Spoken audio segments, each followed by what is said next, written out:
부모님이 돌아가신 후에 부동산을 상속받았어요. 그런데 이걸 최대한 빠르게 현금화하고 싶은데 가장 어려운 점이 뭔지 아세요?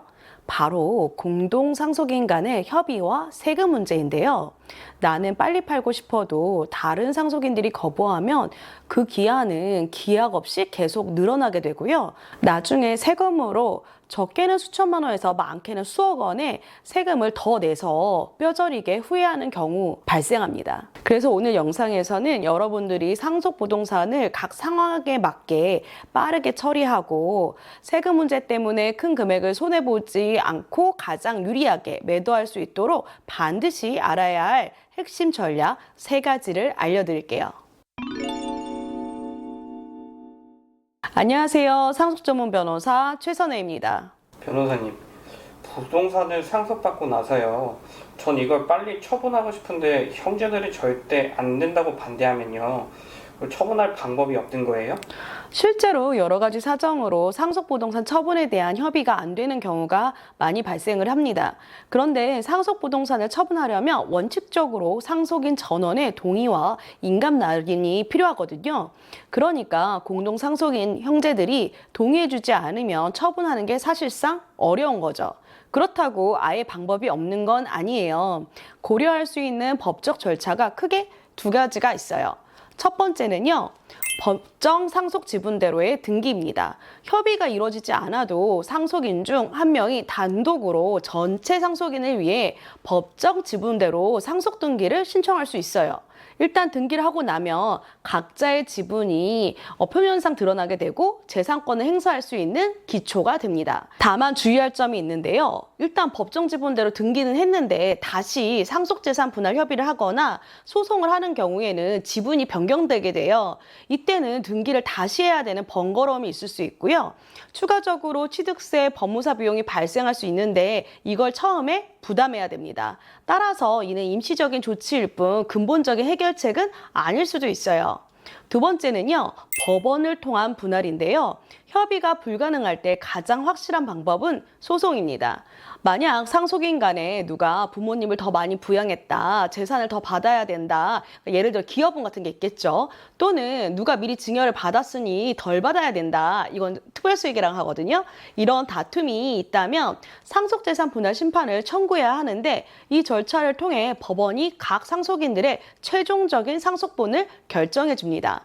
만약 이러한 특별한 사정이 없이 단순히 부동산을 현금으로 나누는 방법에 이견이 있으면요, 법정 지분 등기 후에 공유물 분할 청구 소송을 제기할 수 있어요. 보통 법원은 해당 부동산을 경매에 붙여서 그 매각대금을 지분으로 나눌 수 있도록 판결을 합니다. 어떤 절차가 유리한지는 각자의 상황과 재산의 종류에 따라 다르니까요. 내가 정확하게 모르겠다 싶으면 법률 전문가에게 확인을 받고 진행하시는 게 좋습니다.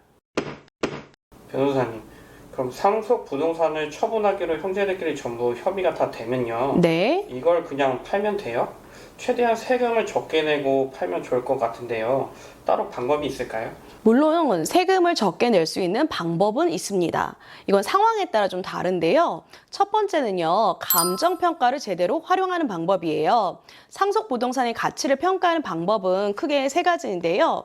매매 사례가액, 그러니까 상속 개시일 전후 6개월 내에 거래된 유사한 부동산의 실거래가, 그리고 감정가액, 2곳 이상의 감정평가 법인의 평가한 금액의 평균, 그 다음에 기준시가, 2가지가 없을 때 사용하는 공시가격이거든요.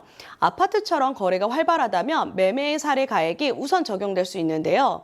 토지, 단독주택, 상가처럼 유사거래를 찾기 어려운 분들은 반드시 감정평가를 받아 그 가액을 확정해 두어야 합니다. 피상속인이 사망한 지 6개월 이내에 감정평가가 필요해요. 상속세의 과세 표준이 되고요. 미래의 양도소득세를 결정하는 취득가액이 되기 때문이에요. 상속세를 줄이고 싶어서 평가액을 무조건 낮게 신고를 하면요, 몇 년 뒤에 부동산을 팔 때 취득가액이 너무 낮게 잡혀서요, 엄청난 양도소득세를 내게 되는 거죠. 바로 세금 폭탄의 전형적인 사례입니다. 따라서 감정평가는 단순히 비용이 아니라 상속세와 양도소득세 전체를 아우르는 최적의 절세 전략을 짜기 위한 필수적인 투자라고 생각을 하셔야 돼요. 그리고 여러분이 아셔야 될 게 있는데요. 아마 이 영상을 보시는 분들 중에 상속받은 부동산을 6개월 안에 팔면 양도소득세가 없다라는 말씀을 많이 들어보셨을 거예요. 이건 절반만 맞는 말이에요. 이걸 이해하시려면 그 원리를 정확하게 아셔야 되는데요. 양도소득세가 면제되는 특별 규정은 없지만 영원히 될 수 있는 이유를 보면 다음과 같습니다. 우리 세법에서는 상속 개시, 그러니까 사망일로부터 6개월 이내에 부동산이 매각이 되면 그 실제 매매 대금을 상속 당시의 재산가액, 시가로 인정을 해요. 양도소득세는요, 양도가액, 그러니까 파는 가격에서 취득가액, 상 가격을 뺀 그 기준으로 계산이 되는데요. 그런데 6개월 이내에 팔면 취득가액이 곧 양도가액이 됩니다. 결과적으로 양도차익이 영원이 되니까 납부할 양도소득세도 영원이 되는 거죠.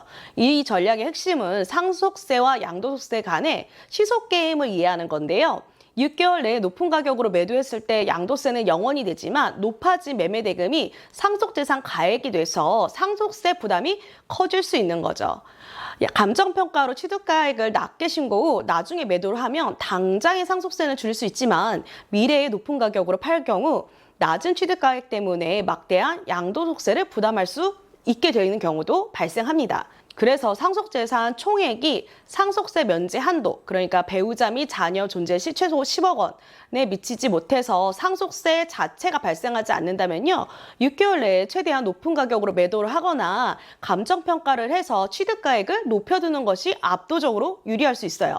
반대로 상속세율이 높은 구간에 해당이 된다면 상속세와 미래의 양도소득세를 모두 시뮬레이션 하셔가지고 전체의 세금 부담액이 가장 적은 최적의 시점과 가격을 찾아내야 되는 거죠.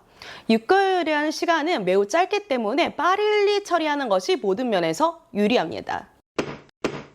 오늘은 상속 부동산을 유리하게 처분하는 방법에 대해서 설명을 드렸는데요. 내용을 간략하게 정리해보면 상속 부동산을 처리할 때 상속인과 협의가 안 된다면 법정 지분 등기나 상속재산 분할 심판 등 법적 절차를 신속하게 검토하셔야 되고요. 감정평가를 전략적으로 활용해서 상속세와 양도세의 기준이 되는 취득가액을 결정하셔야 돼요. 그리고 6개월 내에 매도 전략의 원리를 정확하게 이해하시고 나의 상황에 맞는 최적의 세금 포트폴리오를 구성하세요. 만약 오늘 영상을 몇 번을 봐도 이해가 잘 안 된다 이러신다면 오늘 영상을 기본으로 하셔가지고 전문가와 상담받아 보시는 것이 가장 안전합니다. 다음 영상도 여러분들의 재산을 지킬 수 있는 영상들을 많이 준비하고 있으니까요. 구독, 알람 설정하셔서 꼭 확인해 주세요.